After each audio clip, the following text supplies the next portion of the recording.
सरहद पर एक सिपाही अपने जान को जोखिम में डालकर भारत माँ के सेवा के लिए दिन रात सर्दी हो या धूप हो या गर्मी हो डटे रहते हैं।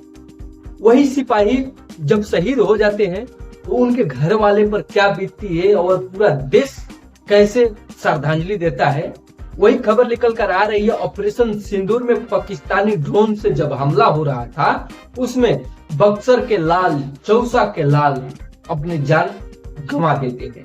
पाकिस्तानी ड्रोन में सुनील कुमार शहीद हो जाते हैं। चौसा प्रखंड के मुनरबतपुर के रहने वाले थे और मुनरबतपुर के रहने वाले चौसा प्रखंड के तो थे और सरहद पर भारत माँ की सेवा के लिए 24 घंटा तैनात रहते। 9 मई को ऑपरेशन सिंदूर जब लॉन्च हुआ, उसमें पाकिस्तानी ड्रोन का हमला हुआ, इसमें घायल हो जाते हैं।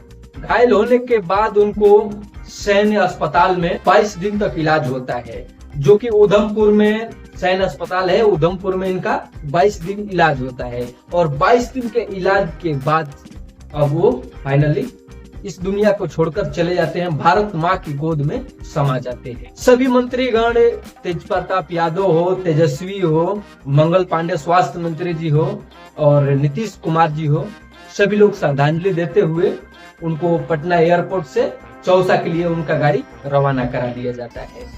चौसा में पुलिस कर्मी बहुत भारी इंतजाम किया था, जो कि चौसा के रानी घाट पर, और वहां पर उनका पार्थिव शव को गंगा में विसर्जित किया जाएगा। बाकी इस पाकिस्तानी हमले में एक देश को झकझोर कर रख दिया है। तमाम सुनील कुमार के जैसा और लोग भी शहीद हुए हैं। बाकी उनके अपने दिल से उनके लिए भावपूर्वक श्रद्धांजलि और 2 मिनट के लिए मौन रखते हैं। बाकी इस मुद्दे के बारे में आप क्या कहिएगा, कमेंट में बताइएगा। ऑपरेशन सिंदूर के तहत पाकिस्तान का जो आतंकवादी सैन्य ठिकाना था वो तो ध्वस्त हुए, लेकिन इसमें और कार्रवाई होना चाहिए था।